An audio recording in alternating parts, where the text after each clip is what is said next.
On TV, on radio, and on your smartphone. This is Talk TV.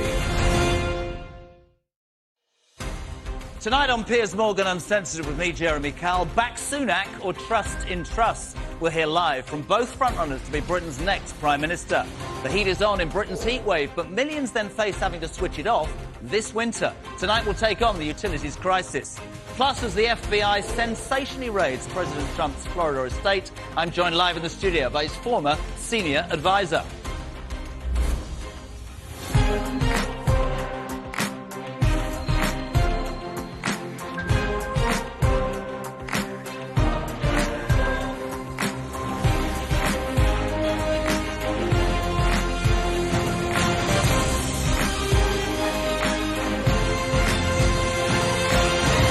Good evening, my friends. Welcome to Piers Morgan Uncensored. I'm Jeremy Kyle, and later on, more from those Tory hustings in Darlington with leadership candidates Rishi Sunak and Liz Truss. But first tonight, let's talk water, drains, gas, electricity, heating. These, of course, are the basic things we all need to exist in our homes.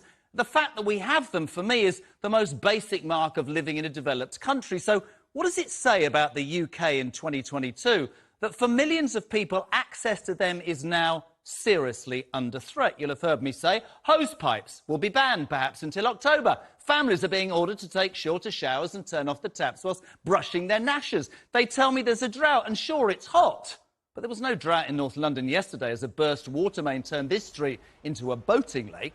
And I have to say, I don't think there'll be a drought if the UK's 9 water companies didn't waste, check this, 3.2 billion litres of water in leaks, just like that one in London. They waste that every single day. And those same failing companies, by the way, paid out 48 million quid to their execs in the last 2 years, including, unbelievably, 27 million quid in bonuses. We wrote this. These aren't fat cats, they're water rats. See? When the summer sun subsides, the real coming storm is going to be the cost of energies. Now, prices already have rocketed. Last October, the bill for a typical household in the UK, covered by that price cap, was 1,277 quid. 6 months later, by April this year, that had rocketed to almost £2,000. And look at this, by October, it's now expected to be what can only be described as a ridiculous 3,500 quid. Today, we find out, by next January, this could hit £4,200. That is, for every family, 355 quid a month.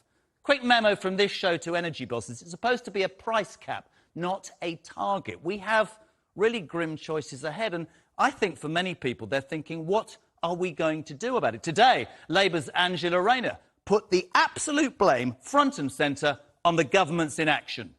I think it's disgraceful that Boris Johnson, as the Prime Minister, has said it's not my responsibility anymore. He said he needed to carry on until September. Well, where are you?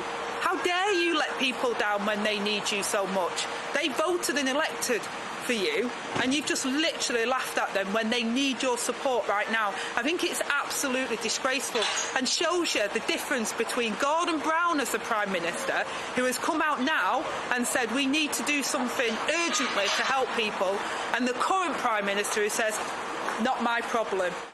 Got to say, you agree with Rayner there. You know, our government seems to have disappeared. We're a rudderless ship. I'm joined now by financial expert every night this week, Gemma Godfrey, along with former Chief Executive of Energy UK, Angela Knight. Actually, let's start with you, Angela. I've tried since the first day to put this in layman's terms. There are millions of people, the length and breadth of this country, who will see their energy bills rise by, what, £3,000 a year. All we hear is figures and excuses. The supply is less because of Russia, you know, French reactors. How is it in 2022, Angela Knight, that massive companies can report billions of pounds worth of profit and not be forced by the government or other people to give that back to the consumers? Because I don't understand it, and nor do the people watching this programme tonight. No, I agree with you. It's a very difficult situation that we're in, and whether we like it or not, we're caught in a world problem. The companies that have been making a lot of money are those who take the oil and the gas out of the ground, and they've got a certain amount of fixed cost, and at the moment what they're seeing is huge prices that they're being able to get for their oil and gas because the global market, the wholesale market, is as high as it is. We buy, as you know, domestic consumers, our gas and electricity from suppliers. They're not really the drillers. But I think that the point is a very valid one, and that is, you know, who should be contributing to assisting people, and particularly those who are on the poorest incomes and pensioners. And I do know that, first of all, the gas and the oil companies, that which they, you know, pull out here in the UK and where we're able to get at them from tax purposes, we're making them pay about 40% corporation tax at the moment, rising to 65%. So between 2 and 3 times the tax that normal companies pay. But Angela, so there is something that is being done. But Angela, that's all well and good, and I go back to what I said at the beginning. You said there that they get the people that take the electricity and the gas out to fix their cost. I don't believe that morally that is right. I believe that any business survives because of its customers.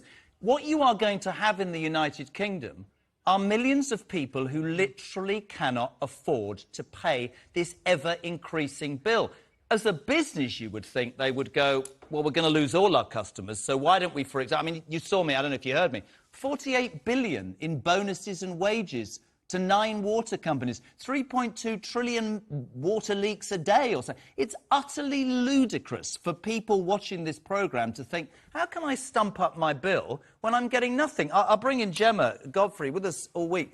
Do you understand people's frustration, Jem? Yeah, what happened was the government had a windfall tax to try and make sure that more money was coming from the energy providers that were making lots of money. But then they also gave them a rebate and said, but actually, if you invest in your own growth, ideally renewable, but if you invest in that, then actually you don't have to pay it. So actually it was offset quite a lot, and it isn't reaching people, it isn't actually helping people. And what we also saw is a lot of small suppliers, and I agree, we're not talking about the drillers here, the suppliers, but still, a lot of the smaller suppliers still went bust because they couldn't make at that end as well, which means that when people go online and they try and find more deals, there aren't as much deals. Over the last 12 months, whenever I've talked correct. about the cost correct, of living actually. crisis, we talk about people who are struggling, people who are on benefits. I'm always quite fixated on what we call jams, which is the just about managing, the people who don't get a handout from anybody, the people who work round the clock, probably got a couple of kids, they pay all their bills, they get absolutely no support. I want somebody to say to me, if that family can't afford £4,200 a year, what's going to happen? Their credit line will be destroyed, they'll be evicted. Why aren't companies saying, why aren't the government saying, you've made all that profit, give it back to the consumer to sustain the business long term? I know, and what they've done is they've said, fine, we're going to give families £400, that's the payment that people are going to get in October, and that's not enough. And to say to people, oh, you know, take a shower rather than a bath, that'll save, what, pennies, pounds? And we're talking about increase by thousands. This 400 quid, if I can bring Angela back in, if that's OK. This £400, is that across the board? Is that for every single person in the United Kingdom? Is that the government's idea, right? Jeremy, it's households. And by the way, I'm not here to defend energy companies. I'm not here to defend water companies. I'm here to try and give a little bit more information, which I hope will be helpful for what is, for all of us, I entirely agree, a very difficult situation. What I do expect, I mean, by the way, that £400, of course, if you're in more difficulties, you do get more than that £400. What I'm expecting to see is another round of assistance that will start to be talked about towards the end of this month and the beginning of September. Because whilst it's entirely correct that, you know, there's a leadership election taking place, and I absolutely agree with people that is not helpful. No. At the same time, there's still a lot of ministers in their roles. There's still a lot of civil servants in there working. And what will be happening, as I know from the days when I was a junior minister, junior, I say, unfortunately, you know, wasn't a senior one. I was left with all the bad gigs to do. But certainly when I was there, and it's exactly the same to this day. What is happening is that there will be a lot of options being worked up and worked through. Yeah. So when this leadership election is through, then there's not just choices and you think, oh, well, what do I do? Yeah. There's choices there which are known, what they're going to cost, who is going to benefit, and also, and very importantly, how to put them into operation, because that is vital. It's no use saying jam tomorrow, because tomorrow never comes. I really agree with you, Angela, and I think Gemma would as well. I mean, I don't think I've met anybody, by the way, who thinks that this leadership race should continue. We have... I mean, I have a degree... I've said it already, I have a degree of sympathy for Boris Johnson because he's not allowed constitutionally to do anything fiscally between now and the 5th of September. So we are, in many people's opinions, this rudderless ship. And, of course, there might well be ministers and civil servants, not according to Jacob Rees-Mogg, they're all at home. There might be some still working, but those decisions to hand out money... One thing for you, Gemma, this 400 quid, this will go down like a lead balloon. It goes to everybody. Those the hardest off get more. But why are we giving 400 quid to millionaires? Why are we not giving more to the jams and the people who are struggling to make ends meet? And then people say, you can't talk about means testing, Jez, but you can, can't you, in this instance? Well, and also it gets even worse than that because the payment goes to the person that's on they're named on the utility bill. So people that have multiple homes are going to get multiple payments, and people that are renting are going to have to rely on the goodwill of their landlord. So landlords that, again, have multiple properties can also keep it. And I'm quite interested about that mechanism because people say to me, well, it's the easiest way. So I'm not having a go. Sunak will get 1,200 quid because he's got 3 houses. And somebody who's poverty struck, you know, can't afford anything, will get 400 quid. To me, that's not well thought out. And I, you know, just very quickly to finish, I mean, we do this every night, and I'm delighted to have you on. Is there any constructive advice you can give people at this time in terms of utilities? Absolutely. Constructive advice is don't just not pay, because missed payments and being in default and in debt, it can affect credit scores and things like that. So what I would say is there are 6 things, I'll run through quickly, that utility providers should do. First of all, they should review your payments to make sure it's affordable. Secondly, they can reduce the payments if they're not. Thirdly, give you more time. Fourth, they give you access to hardship funds. Fifth, they can give you advice on how to use less energy and water. And finally, if you're vulnerable, they should be able to give extra support as well. So that's a good one. This is, of course, all constructive if you can get through on the phone to them. But whether you can or not. Literally, we wanted to start with this tonight. It's affecting everybody. Angela Knight, former Chief Executive of Energy UK, and Gemma Godfrey, financial expert, back tomorrow in the studio. Both of you, thank you so much indeed for taking part. Tomorrow night, actually, we're going to talk about the cost crisis continues. An expert panel will break down the impact on the NHS amid severe warnings today of a staffing emergency, a backlog of cancelled operations and a surge, this is unbelievable, in DIY dentistry. This is 2022. There are people taking their own teeth out because they can't get a dental appointment. Unbelievable. Right, next on Uncensored, Liz Truss, Foreign Secretary and frontrunner in the Tory leadership, and Rishi Sunak live from those hustings in Darlington, only here on Talk TV. We're coming right back.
Welcome back, my friends. Now, we've looked absolutely everywhere and we just can't find it. We've scoured the streets, we've scaled the hills, we've scanned the skies, we've retraced all of our last steps. All of us here have emptied our pockets, we've turned the sock drawer inside out, and we've even scraped around in that crusty bit at the back of the sofa. Ladies and gentlemen, the British government cannot be found. Britain is a rudderless ship, a plane without a pilot, a homing pigeon with no home. Do you like that? Boris Johnson is still the PM, but he can't do anything because he's about to be kicked out, and apparently nobody else can do anything because the Conservative Party hasn't decided who's going to move in. Whoever does, though, get into number 10 on the 5th of September will be entering the House of Horrors, and I'm not talking about Carrie's golden wallpaper. The in-tray for Britain's next Prime Minister looks like the Leaning Tower of Pisa. Inflation heading for 13%, a war in Europe, 4 million waiting for surgeries, a migrant crisis in the Channel. We've got no trains, no dentists, no water, apparently, and even Piers Morgan's on strike. And looming large above it all, the big theme of our show this week, of course, the cost of living crisis that's hammering each and every one of us. And it's happening now, today, not in September. I'm beginning to wonder why either Liz or Rishi even want the job. Never mind what they're going to do when they get it. Tonight, we might just find out. Both contenders are currently speaking to Talk TV's matinee idol, Tom Newton-Dunn, at a hustings showdown in Darlington. Who wrote that? In just a moment, we'll hear live from frontrunner Liz. But first, here's what Rishi Sunak had to say earlier. What I won't do is pursue policies that risk making inflation worse and last far longer, especially if those policies simply amount to borrowing tens and tens of billions of pounds, putting them on the country's credit card and asking our kids and our grandkids to pick up the tab.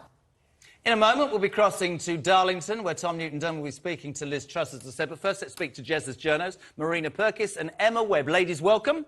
I'm going to start with you, Marina. You're going to love this. Rishi Sunak, the gloves are off, has just said, and I quote, Boris Johnson was responsible for his own downfall because he lied to the government. That's what Sunak's just said. Enabled by Sunak. And the rest of them, though, I actually feel like, well done, Sunak, you're actually saying something there. But let's not forget, he was loyal with him until the point when it wasn't beneficial to him, and then he cut his ties. These lot, they're as loyal as their options, as their career options. I wouldn't trust a single one of them.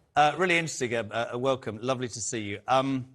Sunak's campaign's quite interesting. To me, it's not been proactive, it's been reactive. I know about the problems with Liz Truss, but seemingly with Sunak, he sort of got the MPs behind him, looked like he thought it was a cakewalk, and then has sort of panicked and is coming out. I mean, that's a massive thing for him to now be criticising Boris Johnson, who's criticised by everybody. But as Marina quite rightly said, he lived off his coattails for years and then did what he did. And I said, and we haven't spoken since for many reasons, but I always thought that the person who actually did the dirty would never be trusted by the Tory faithful, would they? Never. I think it's interesting because one of the issues that is at stake here for the Conservative Party is an issue of trust. Yeah. And so in many ways, Rishi Sunak is very close to Boris Johnson. He is perceived as being very close to a lot of the scandals that unfolded around that particular government and that particular cabinet. And what I find very interesting about this is that it almost, in many ways, this is another problem that the Conservatives face, is that it takes the voters for granted in a way. It seems to at least portrays the appearance that the electorate are being taken for being stupid, that we can see through that, that people can see that this is a career politician at work. Well, this is what I would really love, and I know Tom's going to stand by just to talk to Liz Truss. I don't know if politicians understand the depth of misery, worry and concern in this country. More than half of households, this is a fact, will be plunged into fuel poverty by January. That is half of the people living in this country. Now, much as this race, in my humble opinion, has gone on far too long, I mean, I hear about tax cuts and tax rises, and I'm doing this and I'm doing that, and I'm going to support the great spotted owl competition. What about the people, as I said earlier, who are literally not going to able to pay what they apparently owe, whilst these fat cats are making billions? It doesn't work, does it? Jeremy, they aren't the people voting in the next PM. This is what happens when you've got two PM candidates who are basically speaking to 0.3% of the electorate, who aren't the ones that are going to be hit the hardest from this cost of living crisis. So they don't need to speak to them, they don't need to appeal to them. But they do forget that you know, the rest of us, we're watching and we can see that your measures that you're being forced into proposing is like having your house on fire and chucking a bottle of Evian over it. They go nowhere near far enough. And as you touched upon earlier, nothing's targeted. They are wasting so much money. So Liz Truss, with her proposed national income reversal, that's going to cost 13 billion, the Treasury, 13 billion pounds. 6 of every 7 pounds of that goes towards higher income earners, basically. It's a complete... They're not thinking this through. It's like just Tory lack of joined-up thinking. It looks like it's made up on the hoof. I think, listen, my colours are out. Liz Truss will end up in 10 Downing Street. Sunak will never be trusted. He's at it again, though. I've just heard Amir. This is brilliant. Sunak opened up tonight by saying, I declare war on those lefties. Against all this woke. We're cancelling our history and we're cancelling our women. He's got more circles than a bag of pretzels, this man, hasn't he, to be fair? He's said, change. What's that all about? The public can sense sincerity. Yeah, and I think the issue here, and I go back to the point about career politicians, is that people can sense when a politician is taking a position because they believe that it is politically advantageous to do so. And that's what Rishi Sunak lacks, whereas in most cases, I think Liz Truss really does have a political philosophy and does, for the most part, believe in what she's saying. However, the issue really here is that these two candidates that are going to be presented to the public are not the candidates that the Tory membership wanted. They're not the members' choice. The members' choice was between Penny Mordaunt and Kemi Badenoch, and Kemi Badenoch being a very principled politician with a political philosophy. And so I think actually that there's a real deep problem in our politics in that our parties across the board do not represent the electorate, and that is going to cause trust problems across the board for a much look further down the road than just this leadership election. Marina, if you're right, both are tainted by association with Boris Johnson. You've heard my conspiracy theory. He'll become the envoy to Ukraine for 2 years and then come back when it's a hung parliament. Kemi Badenoch, I thought, did such a great job in those leadership campaigns and was real and something new. And for you, I mean, you'd have them all gone. I get that. And I listen more than anything, and I get told I know nothing constitutionally. I'm very much with you, Marina. How 180,000 people paying 25 quid to be a Tory member can decide on the next Prime Minister or government in this country. And I know the manifesto was about the Tory party, but that was blatantly ignored. Boris Johnson got 14 million votes. I've always believed that if you get rid of your leader and you shouldn't install them in number 10, there should be an election. Oh, no, that doesn't work like that. Well, how does it work when 70 million people are looking like a bunch of privileged Tories going, well, why you're all deciding for me and I can't afford my bills? It's not a great look. And I actually think that this cost of living crisis and this taking the electorate for granted is going to cast the Tories into the wilderness for years. And my fear is that horrible woman up north's going to start, isn't she? What's her name? Nicola Sturgeon. She'll be in power in a minute. What's going to happen then? If you were a Scot, wouldn't you want to be breaking away from this lot? I'm quite happy if they want to break away, but don't start me on her, because she annoys me. Don't start me on Nicola. You should just ignore her, apparently. What, do you not think so? What's she got to do with anything? She doesn't want to be part of this country and spends her entire time criticising it. She's trying to break away. Well, let her go then. I don't want her to She's being denied the opportunity by Conservative Prime Ministers. Do you think she's important? I loved what Liz Truss said yesterday. She's of absolutely no importance or interest to me. That's pure Boris speak, isn't it? You can deny someone. She is a democratically elected First Minister of Scotland. Yeah, she's a democratically elected leader of Scotland who asked for a referendum, got it, and the Scottish people said no. Shut up and deal with it, because that's the fact. Not you, her. It was almost 10 years ago, Jeremy. Why do you want another one? Do you understand how many broken promises? Yeah, but you're one of those people that would have had 47 Brexit 10 years. votes. How short is a generation? One vote done. What they were told, the Scots were promised by the Conservative government, that they were told they would stay in the EU, for example. They were told there'll be this Northern Powerhouse Rail, and everything was all scrapped. Their welfare welfare system was scrapped, not scrapped, but lowered. They have had broken promise after broken promise. Are you a Nicola Sturgeon fan?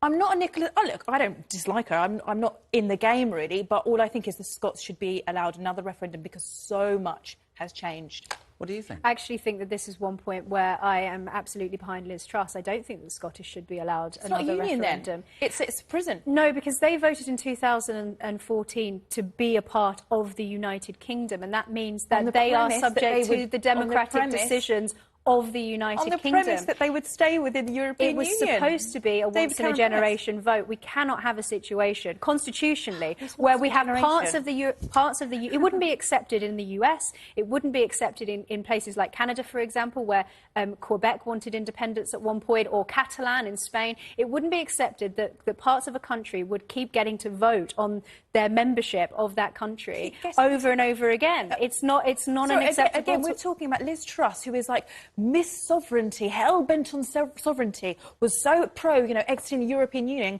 denying the Scots the opportunity to leave the Union. Liz Truss was a Remainer. You were actually flip-flopped, and you said actually Liz that Truss she was a Remainer. Yes, exactly. She flip-flopped. I'm But now, because she's a career politician, she'll go wherever she needs to go. In fact, I find it interesting that you say she's probably the person that's got, the vision. Can we, lovely business journalists, can we agree on one thing? Whoever gets into number 10, as I said, it's going to be an incredibly difficult job, a fragmented country, a government whose record has been tainted by a lot of the things that went on. Most importantly, as I started the show tonight, a cost of living crisis that is cutting deep to all levels of people. And I personally am, people that are pro this and pro that. I think right now, at this moment in time, with still 4 weeks to go, one of these people, Liz Truss, Rishi Sunak, needs to understand that the people of this country are on their knees, they do not understand what's coming next, and they need some advice. They need somebody to come out and speak about it and tell them it'll be OK. Because right now, many, many, many people do not think it's OK. And it's all well and good to play politics. We're talking about real life. Right, if you two are happy to stay, let's cross now to Talk TV's Tom Newton-Dunn. Oh, just been told, couple of secs. OK, he's with Foreign Secretary and Tory leadership frontrunner Tom and... Brilliant. No, it's not. It's Rishi Sunak. Let's take a listen. That's what I did as Chancellor, and that's what I'll do as Prime Minister. And that is it. Rishi Sunak, thank you very much. Thanks very much. Thank you for talking to me. Thank you for talking to them. Rishi Sunak. So that's Rishi Sunak. Tom sat there. Timing is the essence of great comedy. Liz Truss, who is the lead. I have to say to you very quickly before Liz comes out, still the polls show she's 60-40 in front of Sunak. I know you don't want any of them, but do you see Liz Truss winning? I want her to win. I think out of the two, I would prefer her to win because I think she will be a gift to the opposition if they can get their act together. A gift to the opposition? Yeah. I mean, there's a question for you, right, genuinely. We're in the worst economic crisis this country's seen for years. We've got a government that's just thrown out its Prime Minister for being a liar. And you're talking about us going and looking at the Labour Party. Here we go. Liz Truss, Tom Newton-Dunn, you're live on Talk TV. Go. Thank you. Thank you. Take a seat. Let's welcome to the stage. Let's get straight to the big story of the day. I think it's a big story of the entire contest, the cost of living and those energy bills. Now, Rishi Sunak has just told me he's prepared to match the sort of generosity he showed in May with direct support, government money straight to people's bank accounts to help them pay bills to the tune of billions come the autumn. Will you do the same thing? Well, what I want to do is make sure, first of all, we're reducing taxes, because that is needed to drive economic growth. Currently, the country is predicted to go into a recession. That will be a huge problem. We know what recessions are like. People lose their jobs, there are fewer opportunities, wages are lower, and we need to avoid that. And at the moment, we have the highest taxes in 70 years. So what I would do is immediately reverse the national insurance rise. I'd also have a temporary moratorium on the green energy levy to save people money on fuel bills. I'd do that from day one. But also what I would do is keep corporation tax low, because we cannot tax our way to growth. And I believe in conservative economics. I believe in a growing economy, and a growing economy actually brings in more tax revenue in the future. So that's a really fundamental principle for me. Now, we are facing great difficulties with energy, and I understand people are struggling with their bills on fuel and food. But the first thing we should do as Conservatives is help people have more of their own money. What I don't support is taking money off people in tax and then giving it back to them in handouts. That, to me, is Gordon Brown economics. And, frankly, we had years of that under Labour, and what we got was a slow growth economy. And we didn't get the opportunities, we didn't get the enterprises, we didn't get the new jobs in places like Darlington, which is one of the reasons people voted Conservative. They voted Conservative because they want to see enterprise, they want to see new opportunities. And that is why it's so important that we don't raise taxes, that we keep taxes low, and also we abolish these EU rules that are holding back investment into our country. We'll get on to that. Let me just clarify something. Gordon Brown economics. You're accusing Rishi Sunak of having Gordon Brown economics. What I'm saying is just that... yes or no?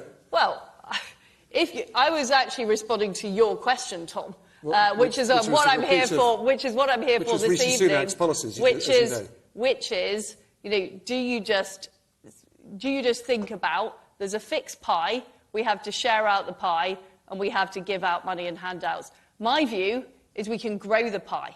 That there is having lower taxes actually helps us generate more income into the economy, so there is more money to go round. And what I fundamentally don't agree with is putting up taxes and then also giving out benefits. I think that's the wrong approach. OK. Now, here's the thing with tax cuts, and you know these numbers as well. What you're proposing, that the next cut, well, stopping the rise again, saves people about £170 a year.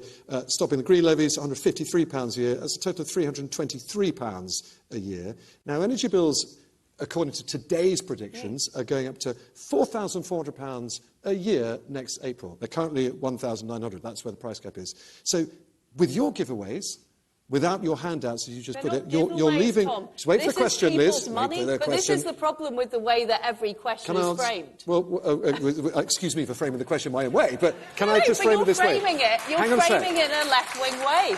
Tom, I'm afraid the whole media does this all the time. Right, we're all left-wing. Mad.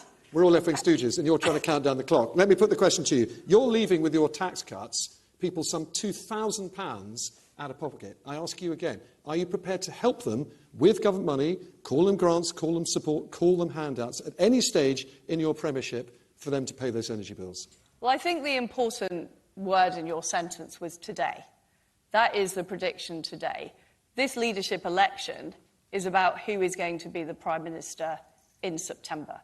And what's important is the Prime Minister at the time and the Chancellor looks at the situation. And of course, my first priority is reducing taxes. I think it's important people keep more of their own money, and it's important we grow the economy and we avoid recession. My second priority is dealing with the supply issue. And the number one thing we can do to end this energy crisis is to stand up to Vladimir Putin in Ukraine. Because that is what is causing the global price spike.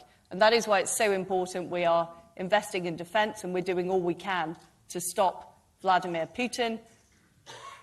And I also want to make sure we're exploiting all of the gas reserves and the capacity we have in the UK.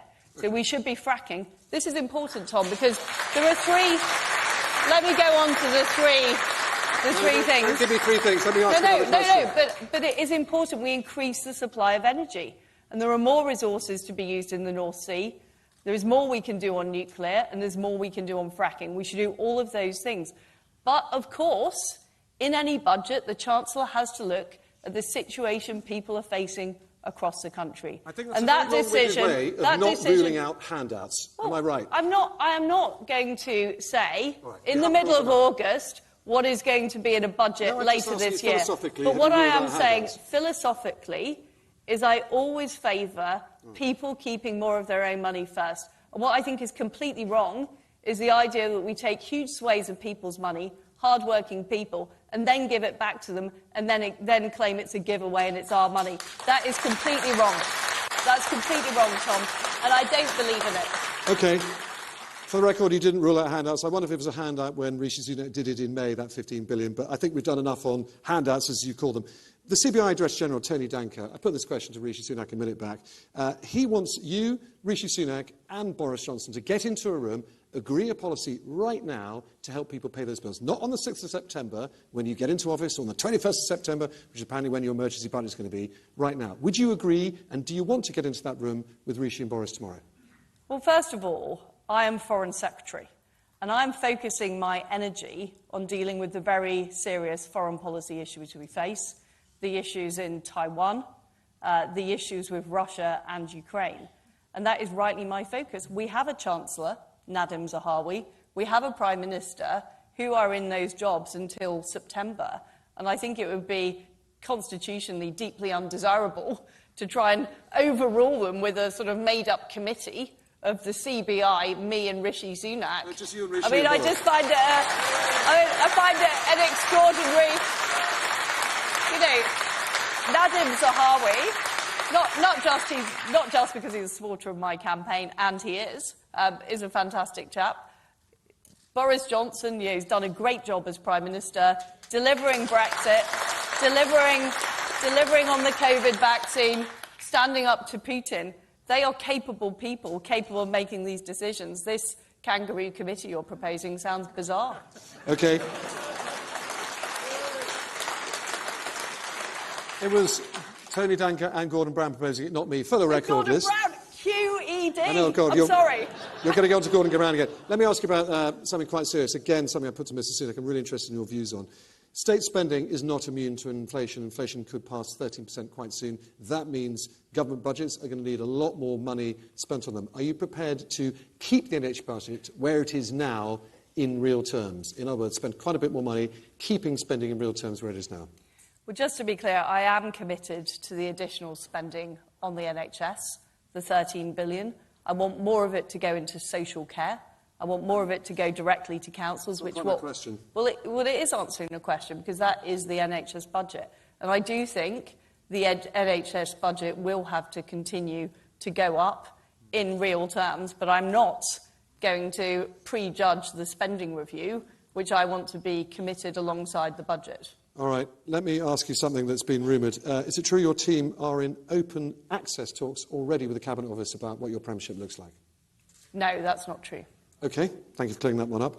I want to ask you about your character and judgment. OK, Liz Truss there with Tom Newton-Dunn. Let's get back to Jess's journos. Emma Webb, Maria Pukis. Can I just throw this out to both of you? Liz Truss, we've got the highest taxes in 70 years. I'm going to cut the green levy, keep corporation tax low, because you can't tax to grow. I'm going to frack, I'm going to increase nuclear power. I'm going to spend more on social care, support the NHS. My question very simply to you is, where was all of that when she was in Boris Johnson's cabinet, or am I missing the point?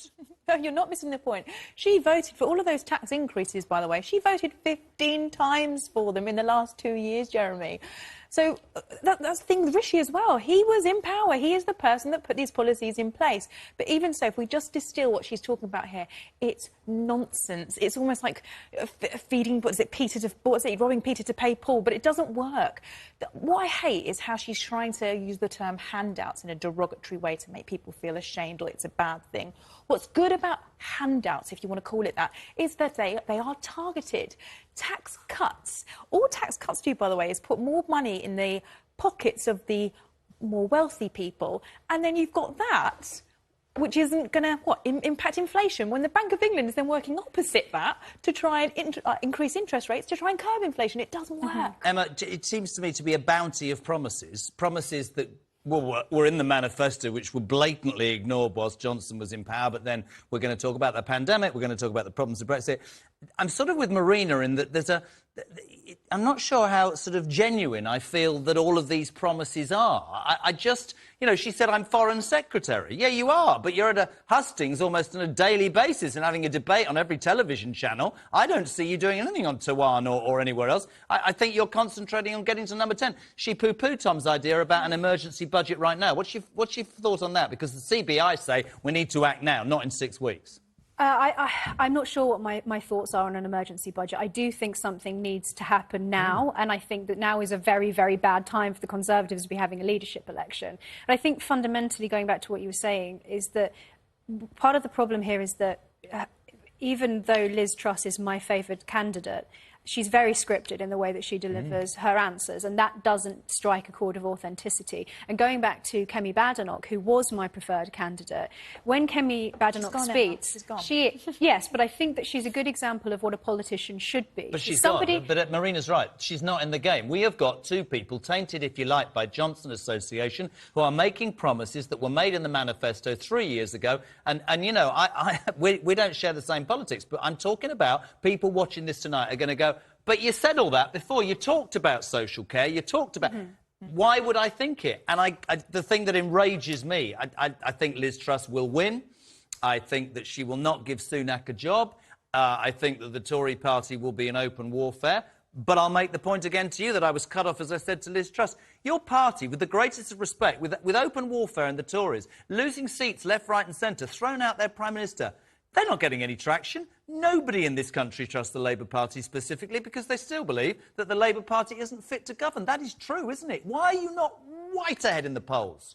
You should be. Firstly, not my party. Well, you know I what will I just mean. say, All right, I will vote for whoever I need to de-seat the Tory in my constituency, and I implore other people to do the same. You can answer the question, though. Why isn't Starmer streets ahead? Come on, he I should actually be. think Starmer has missed so many open goals, and I am really disappointed with He's it. about as exciting as that glass of I don't water. care It doesn't for resonate, I does don't he? care for someone to be exciting. I'm quite happy with Gordon Brown. He could step back into the role. But you weren't when he was in power. He wasn't very good, was he? I think I was a bit too young to even remember what was going on. It's implying I'm old. I remember everything, me. They should be ahead, but I also think you need to bear in mind, and maybe this isn't the place to talk about it, but the media skewer the left. If there is anything going on, like Keir Starmer, 12 front pages in the Daily Mail for a non-illegal curry and a beer, and yet you've got Boris Johnson. Don't start me on that, because we'll disagree. A beer and a curry in a house with 30 people and a piece of cake on the way to a meeting in your office with 12 people. And you can decide that that's wrong. And you can decide I'll tell you what I think's wrong is getting rid of a Prime Minister for a piece of cake. But Boris Johnson's gone... He got rid because he was rid of because of Pincher. Even more ridiculous. Kemi Badenoch out of the game. Liz Truss, Rishi Sunak. Wowzers. You both say Liz Truss. Wowzers. You both say Liz Truss, yes? I will be voting for Liz Truss. If you had to vote, come on. Truss. Because awful. All right, awful. 2 years down the line, a hung parliament. Starmer still doesn't get through to the British electorate. Bit of a hung part. And that woman from Scotland could hold the balance of power. A woman who doesn't want to be associated with this country. It's a nightmare, isn't it? It is, and you know, it's a nightmare, and it's the making of what? Who made this? 12 years of Tory government. Can I just ask people, if you're not happy with things, right, try something new. But there isn't an alternative, is there? Really? Well, where is the There's no alternative? Well, what's the alternative? What do you think would happen to the country if Keir Starmer's Labour did get into power? What do you think would happen? I think we'd probably rejoin the EU in time, but let's agree to disagree. Emma Webb, Marina Perkis, I love you both. Thank you for being on. That's Jesus Jonas, and next on Uncensored, here's an exclusive. Could the FBI's raid at former President Donald Trump's Florida resort? Oh, goodness, help him in 2024. I'll be asking his former man, senior advisor to President Trump, Jason Miller. He's here after the... President Trumple, we're coming right back. Don't go anywhere.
There you are, my friends. Welcome back. Now, before the break, you were witnessing my greatest TV humiliation. I described him as a Donald Trump, President Trump, and not to, well, a figure from a children's television programme one day in the future. Right.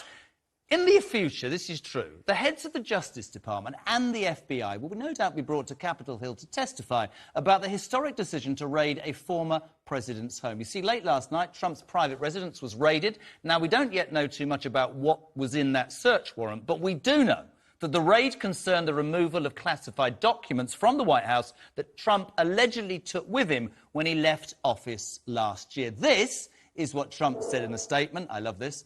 These are dark times for our nation as my beautiful home in Palm Beach, Florida is currently under siege, raided and occupied by a large group of FBI agents. Nothing like this has ever happened to a president of the United States before. Such an assault could only take place in broken third world countries. Sadly, America has now become one of those countries, corrupt at a level not seen before. They even broke into my safe. So what was in that safe? I'm joined now by President Trump's former senior advisor, Jason Miller. How are you, Jason? Jeremy, good to be with you. I'm sorry about my inability to say his name. Let's cut to the chase. How long did you work with Donald Trump? So I worked for the president both the 2016 campaign and the 2020 campaign, and then for about 5 or 6 months after he left office. Quite possibly the most divisive, like Johnson, but on a far greater scale. Loved and loathed in equal measure. I remind people in this country that 74 million people voted for him in the last election. Now, currently under investigation over that Capitol Hill riot. Last week we saw a situation where Nancy Pelosi went to Taiwan, apparently nothing to do with Biden. Last night, the FBI raided an ex-president's residence. Biden's hand in this or not? I don't think Biden directly. This is not going to help Biden. If anything, it's going to backfire. But I do think that it's the political appointees that Joe Biden has put at the DOJ and other places that had a hand in this. I mean, the fact that this happened, we've never had something like this in American history. This is what happens in Venezuela or Cuba or with the CCP in China. And we're now a laughingstock of the world at what we're doing for political retribution. You talk about political retribution, presumably, from this side of the pond, I would look at it and go, they're doing everything they can to prove that he broke the law, which means he won't be able to stand for public office. Would that be fair? That's absolutely true. That's what we're seeing with the January 6 hearings. That's what we're seeing with this effort with the FBI agents doing their raid last night. It's what we see with the Democrats on Capitol Hill going after his tax returns. They're going to do everything they can to stop him for 2024. What a lot of folks might not realize, he's leading in the primary, President Trump is, and also a lot of polls show him leading Joe Biden. So Joe Biden's in a pretty bad place right now, and Donald Trump is setting up for a victory. That's why I think the deep state, that's why I think the bureaucracy, they're coming after him with everything they have. It's interesting, though, isn't it? You said to me during the break that I said, is he going to stand? I think he'll stand. What do you think? Do you think he'll stand? Because you said after last night, the Republicans are absolutely raging. Absolutely. I think that before last night, I'd say it was maybe in the 60-40, maybe 70-30 range. I think after last night, I think it's almost certain that President Trump runs again. And I think the reason being is he realizes that once you start attacking the swamp, once you start trying to change things, they're never going to stop shooting at you. Isn't it true to say that any candidate that would try and take that nomination from him would need his acceptance, his support? He has this amazing control over the Republican Party. But what would you say to the critics who say he left office in disgrace? I mean, I read something today, apparently he flushed evidence down the toilet. You don't say toilet. I don't know what you say. Loo, whatever. Bathroom. Apparently, there is indeed the very toilet that President Trump allegedly flushed evidence down. Just man to man, you and me. Is he as devious? Is he as duplicitous as everybody makes out? What's the real man? You know the real man. I do. I think he's one of the things is he's the exact same off camera as he is on. And I'll tell you, that's different from any other politician I've ever worked with. And I've done that for much of the last 20, almost 30 years. You always know where you stand with Trump. There's no guessing game. He'll tell you to your face. There have been plenty of times he said, Jason, this is a great idea. Plenty of times where he said, this is a terrible idea. There's never a guessing game. But the thing about him going and running, I think a lot of people forget this point. Not only does he have a firm grip of the Republican base right now, keep in mind, in 2020, he actually set the modern record for votes with Hispanic Americans, African Americans, Asian Americans for Republican. Best ever since 1972. I don't think that there's another Republican that can win in blue states, Democrat states, the same way that Trump can. Does he demand total loyalty? There was something in a newspaper I read the week. New York Times, I think, said, he demands his generals support him. It was just this extraordinary rhetoric. I mean, he again, from this side of the pond, he sacked almost everybody all the time, and yet leaves office, OK, left office, didn't win, made a big thing about that, did he? I mean, there's so much that's, it sounds a terrible thing to say, fascinating about this man, but if you look at what happened, we're sat here and we're saying, if there was an election in the United States of America tomorrow, he would be the next president of the United States. What does that say about the American people? What it says is the American people, at the time in 2020, they were told that if you just stop tweeting mean things, if we just restore sensibility and a really nice guy like Uncle Joe, everything's going to go back to normalcy in the world. We're not going to have invasions. We're not going to have a crisis at our southern border. There'll be no inflation. Well, guess what? The exact opposite has happened. I want to go back to a point that you said a moment ago about the absolute loyalty, because I think if you're trying to understand what Trump is about, if you're in the room with him, you're expected to have an opinion. He'll go around, doesn't matter you're the most senior person, the most junior person. He'll look in your eye, say, what's your opinion on this position? He's fine if someone stands up and says, no, I think you're wrong, if you have a good idea or a solution to go forward. It's easy for someone who works for a politician to say no, but if you have nothing to back it up, then he'll tell you to get lost. He's box office, isn't he? I mean, he's one of those people that, as I said at the beginning of our chat, Jason, demands 100% loyalty. You love him or you loathe him. So let's say he stands. You think he will? I think so. And if he wins, will the call come to Jason Miller? Will you go back and work with him again? Oh, the call will come before he actually wins. It will be to help him. I've already told him that if he runs, I'll be there to help him. Absolutely. I'm always his #1 biggest wingman, and I'm ready to go into battle again. Do you think that the American people can forgive January the 6th? Do you think enough of them can put that behind them? Because we haven't got long. You're right. Again, from this side of the pond, Joe Biden's been a huge disappointment. Kamala Harris has disappeared out of view. So that's a really smart question, because there's always the matchup. Are you going to go with the Joe Biden, who tanked the economy, allowed Putin to roll into Ukraine, China, just a matter of minutes, I'm guessing, until they took over Taiwan? Maybe it's by the end of this show. You stack that up against what Trump was able to do, and people say, you know what, we can go and we're going to pick how does it impact me and my family. That's what all comes down to, the pocketbook. Look, the wealth disparity is still getting bigger and bigger. The inflation, not just hurting folks here in the UK, really crushing people in the US. They're going to hey, I'm not going to say that what happened on January 6th should be swept under the rug. No. It was a terrible day for America. But the bad actors, the people who planned and plotted this thing, they weren't part of a Trump movement, a Trump agenda. He has no time for the lawlessness and the craziness. If you broke a law, if you assaulted someone... Very quickly, could he have been more vocal in criticising and trying to stop it? That's the question, surely. Sure. But do I think it fundamentally would have changed the outcome on that day? No. Could he have spoken out earlier? I do think so. So if he wins in 2024 and you get a job, you'll come back on the show, will you? I'll always come back. A real pleasure, seriously. I'd love to have had more time. Jason Miller, that raid last night on Donald Trump's home, Jason says, and this is really interesting, will galvanise the Republicans behind Trump. He said to us just then, before last night, maybe 60-40, Jason is convinced that Donald Trump will stand again in 2024. And judging by what we see in the polls, not only would he stand, he'll win. Maybe Johnson will make a comeback. Listen, thank you so much indeed for watching tonight. We've got there eventually. Thank you to Tom Newton-Dunn and Liz Truss. That's it from me. Just remember, wherever you are, keep it uncensored. Have a great night. We'll see you tomorrow at 8. Ta-ra!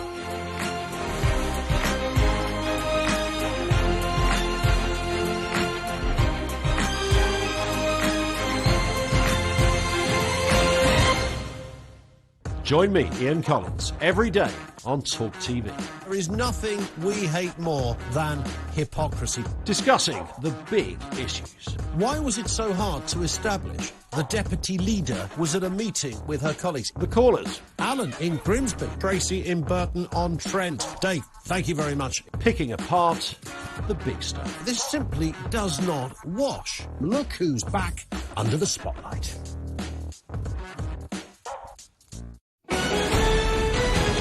This is Talk TV News. Good Good evening, I'm Zora Suleiman. Liz Truss and Rishi Sunak have clashed over support for the cost of living crisis at the latest hustings. It's been revealed that the government is planning blackouts and gas cuts in a reasonable worst-case scenario this winter. Ryan Giggs' ex-girlfriend has told a court if she wasn't a good girl, he would get angry and not be very nice to her. Kate Greville claimed the former footballer, who's facing several charges, including 2 counts of assault, cheated on her with 8 other women whilst they were together. He denies all charges against him. And Thames Water says they'll impose a hosepipe ban in the next few weeks. The UK's bracing for another heat wave. An amber warning's been issued this week. That's all for now. We'll have more after the talk.